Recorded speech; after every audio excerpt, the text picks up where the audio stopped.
નમસ્કાર વિદ્યાર્થી મિત્રો, ફરી એકવાર genius academy Navodaya Balachadi CET classes ની અંદર આપ સૌનું હાર્દિક સ્વાગત છે।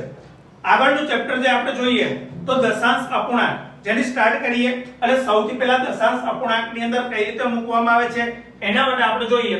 આ જોઈએ તો 3/10 હતા એટલે પોઈન્ટ પછી આપણે પહેલું યાદ રાખવાનું કે છેદમાં કેટલા શૂન્ય હતા, તો કે 10 વાર, એટલે એક જ શૂન્ય આવ્યું એટલે પોઈન્ટ પછી એક રકમ।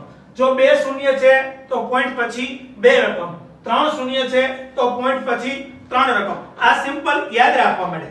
હવે જે આપણે કહીએ તો 3/10 એટલે 0.3, 5/100 આવ્યા, પોઈન્ટ પહેલા ન હોય તો શૂન્ય ફરજિયાત મૂકવો પડે છે તો 0.05।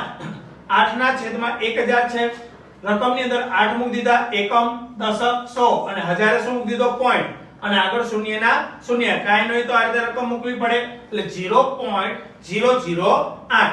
સેકન્ડ જોઈએ 35/10 છે, પોઈન્ટ પછી